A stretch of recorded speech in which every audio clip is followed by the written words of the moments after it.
Hello everyone, my name is Praveen Kumar. तो welcome back to Gurukul academy Chhatarpur. तो दोस्तों, हम जैसा कि इंग्लिश स्पीकिंग की जर्नी स्टार्ट की थी हमने, दोस्तों अपन कहाँ तक पहुंच गए थे? डे नंबर 22 तक पहुंच गए थे। तो आज अपना है डे नंबर 23। क्या है? डे नंबर 22 तक अपन पहुंच गए थे। आज अपना है डे नंबर 23, जिसमें अपन को देखना है यूज ऑफ हैज टू और हैव टू। दोस्तों, डेली यूजेज लाइफ में जब आप छोटे छोटे सेंटेंस बोलते हैं तो उन सेंटेंस को इंग्लिश में कैसे अरेंज करना है, इंग्लिश में उन्हें कैसे बोलना है, उसके लिए हम हैज टू और हैव टू का बहुत ज्यादा यूज करते हैं। तो दोस्तों, हमें देखना है हैज टू और हैव टू। तो आइए सबसे पहले अपने पास है यूज ऑफ हैज टू या हैव टू। भाई साहब, जब कोई कार्य करना है, आपको कोई कार्य करना है या कोई कार्य करना पड़ता है, तब आप वहां पर हैज टू या हैव टू का प्रयोग करते हैं। डेफिनेशन है, जब हमें अंग्रेजी में यह बताना हो कि हमें कोई कार्य करना है या कोई कार्य करना पड़ता है, तब हम वर्तमान में यानी प्रेजेंट में हैज टू या हैव टू का प्रयोग करते हैं। अब अपने पास हैज टू है और हैव टू है, तो जब आप सिंपल सेंटेंस बनाएंगे तो हैज टू और हैव टू का प्रयोग करेंगे, तो कहां आप हैज टू लगाएंगे और कहां आप हैव टू लगाएंगे। तो अगर आपका सब्जेक्ट प्लूरल होगा, जैसे आई हो गया, बी हो गया, दे हो गया और यू हो गया। अगर आपका subject I we they you है तो आप हैव टू लगाएंगे, और अगर आपका सब्जेक्ट सिंगुलर है, मतलब ही है, सी है, इट है या एनी नेम है, किसी का भी नाम है, तब आप दोस्तों हैज टू का प्रयोग करेंगे। ठीक है, ये चीज आपको अपने दिमाग में बिठा के रखनी है कि कहाँ हैज टू लगाना है और कहाँ आपको हैव टू लगाना है। ठीक है, इसके बाद दोस्तों, हमें पता है कि प्रेजेंट में तो हम क्या करते हैं, अगर अपने पास प्रेजेंट में बातें अपन कर रहे हैं तो आप हैज टू और हैव टू का प्रयोग करेंगे। अगर आप पास्ट में बात कर रहे हैं तो आप हैड टू का प्रयोग करेंगे, और अगर आप फ्यूचर में बात कर रहे हैं तो फिर हैव टू का प्रयोग करेंगे। ठीक है ना। लेकिन आज हमें देखना है प्रेजेंट में हैज टू और हैव टू। जैसे देखो, अगर आप प्रेजेंट की बात कर रहे होते तो तुम्हें जाना है, तो आप इसको कैसे अरेंज करते? तो यू हैव टू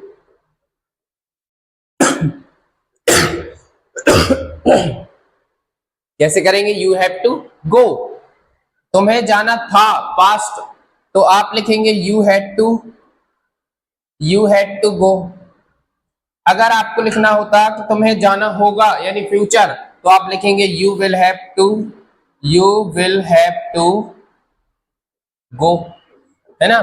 तो दोस्तों, हम प्रेजेंट, पास्ट, फ्यूचर में किस तरीके से यूज करेंगे, आज हमें देखना है कि हम प्रेजेंट में यूज कैसे करेंगे। तो प्रेजेंट में हैज टू और हैव टू, दोस्तों इसके लिए आपके पास रूल है। आपके पास कुछ सिंपल सेंटेंस है, सिंपल सेंटेंस को अरेंज करने के लिए जो रूल है वो है सब्जेक्ट प्लस हैज टू या have two plus B1 plus object. ये छोटा सा आपके पास रूल है, इसके अकॉर्डिंग आपको इन सेंटेंस को क्या करना है, अरेंज करना है। जैसे मुझे अंग्रेजी बोलना है तो आप कैसे लिखेंगे?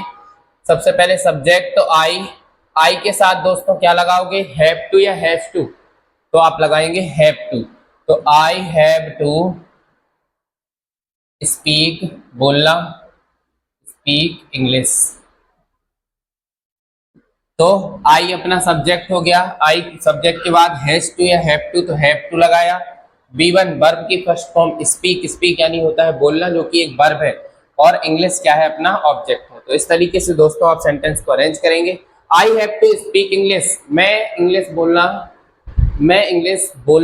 मतलब मुझे अंग्रेजी बोलना है। ठीक है ना। उसे मुझसे मिलना है, तो उसे मतलब ही। अब भैया ही के साथ आप क्या लगाएंगे? ही के साथ हैज, तो ही हैज टू मीट मुझसे, तो मीट मी। क्या होगा दोस्तों? He has to meet me, he has to meet me. हमें मंदिर जाना है, तो बी के साथ आप लिखेंगे हैव टू, तो we have to go to temple. क्या हो जाएगा? We have to go to temple.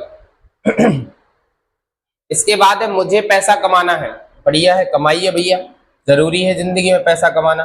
तो आई हैव टू कमाना होता है अर्न, और पैसा money. I have to earn money, I have to earn money.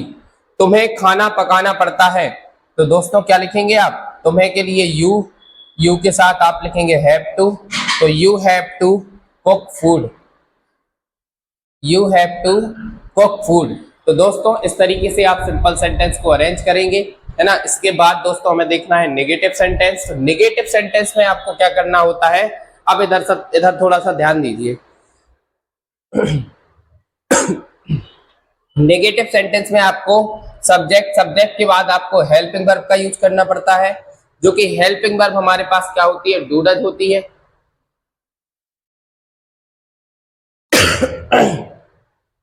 Subject के बाद आपको डू डज का प्रयोग करना है। अब दोस्तों सब्जेक्ट के अकॉर्डिंग आपको कहाँ डू लगाना है और कहाँ आपको डज लगाना है। तो अगर दोस्तों आपका सब्जेक्ट सिंगुलर है, he she it any name है, तो उसके साथ आप डू लगाएंगे। अगर आपका subject I we they you है, तो आप उसके साथ डू लगाएंगे, ठीक है ना। इसके बाद नेगेटिव सेंटेंस है तो आपको नॉट लगाना है। और अब यहाँ पर आपको हैव टू, जब आपकी हेल्पिंग वर्ब आ जाती है तो केवल एक ही ऑक्सिलरी वर्ब का यूज करेंगे।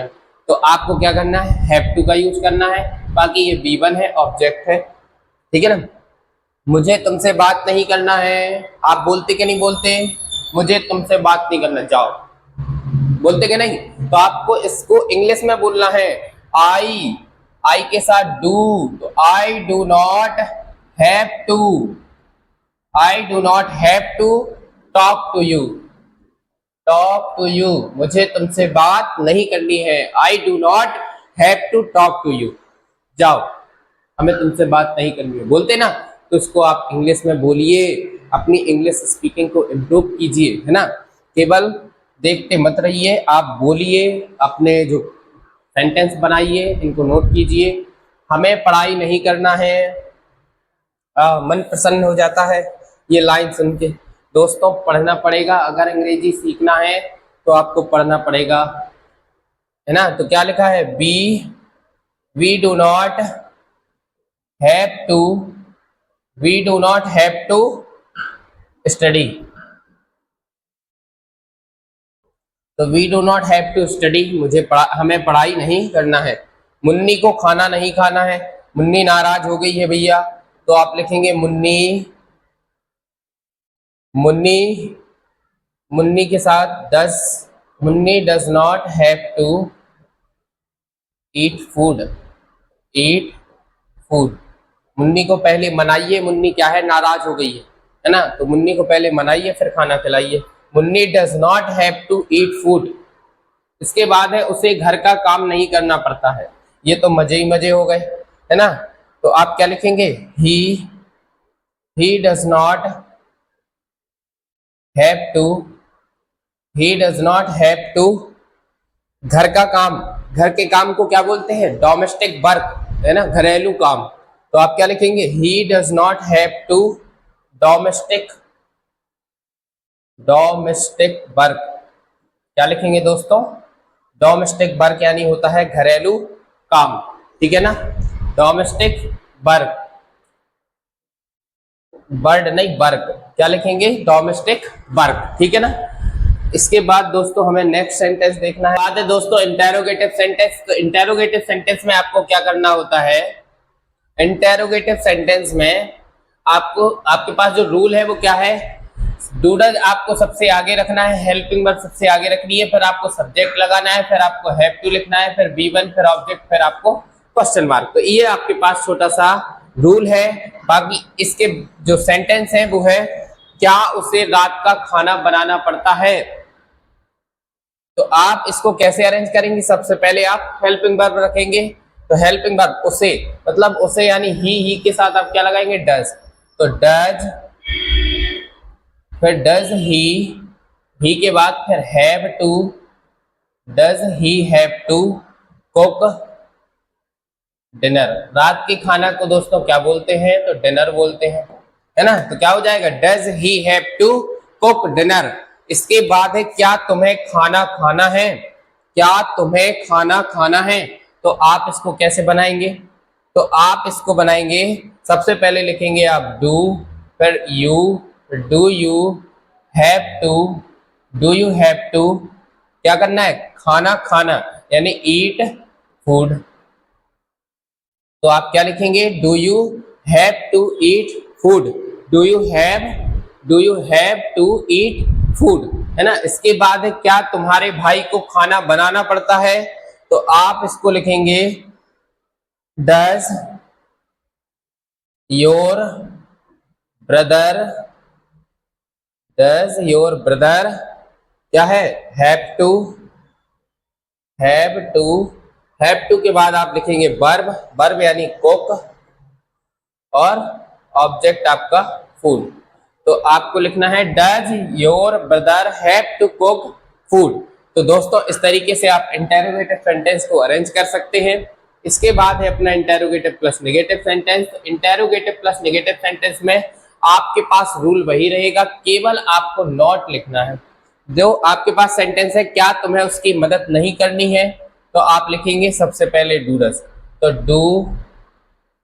डू के बाद आप लिखेंगे सब्जेक्ट, तो do you not have to, do you not have to क्या करना है, मदद, तो do you not have to help उसकी यानी हिम। तो आप क्या लिखेंगे, do you not have to help him. इसके बाद है क्या उसे रविवार को काम नहीं करना है, तो आप लिखेंगे उसे, मतलब does he not have to क्या करना है, वर्क ऑन संडे, है ना। तो आप क्या लिखेंगे, does he not have to work on Sunday.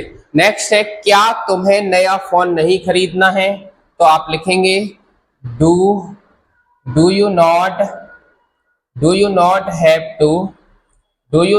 Have to खरीदना यानी बाय अ न्यू फोन। तो दोस्तों क्या होगा, do you not have to buy a new phone. दोस्तों इसके बाद हमारा होगा WH वर्ड यानी क्वेश्चन वर्ड। तो इसमें आपके पास जो रूल होगा वो होगा WH सबसे पहले, फिर आपको डू डज लिखना है, फिर आपको सब्जेक्ट लिखना है, फिर आपको हैव टू, फिर V1, फिर ऑब्जेक्ट, फिर क्वेश्चन मार्क। तो ये आपका रूल है। जैसे उसे कहाँ जाना है, तो कहाँ यानी वेयर, तो आप लिखेंगे वेयर, कहाँ यानी वेयर, तो वेयर, फिर आप लिखेंगे डज, तो where does he have to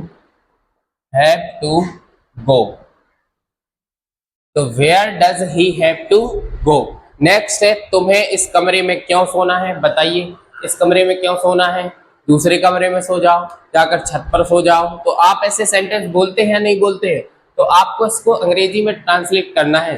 तो इसको आप कैसे अरेंज करेंगे दोस्तों, तो आप इसको करेंगे, देखो क्यों मतलब वाई, आप सबसे पहले WH वर्ड लिखो, तो क्यों मतलब वाई, फिर आपको हेल्पिंग वर्ब लिखनी है, तो यू के साथ आप डू लगाएंगे, तो वाई डू यू, सब्जेक्ट के बाद आप क्या लिखेंगे, हैव टू लिखेंगे, तो why do you have to sleep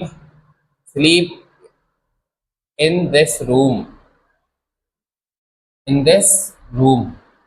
तो आपका जो सेंटेंस होगा वो क्या होगा, why do you have to sleep in this room, है ना। नेक्स्ट है आपको ऑफिस कब जाना पड़ता है, तो आप सबसे पहले लिखेंगे कब, WH वर्ड क्या है, कब मतलब होता है व्हेन, तो व्हेन डू यू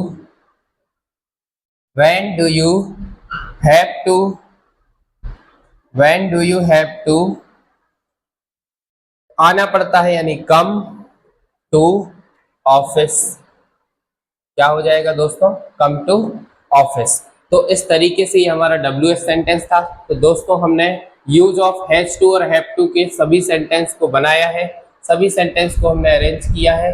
प्रेजेंट में हम यूज हैज टू और हैव टू का यूज कैसे करते थे, तो दोस्तों हमने इन सबको देखा है।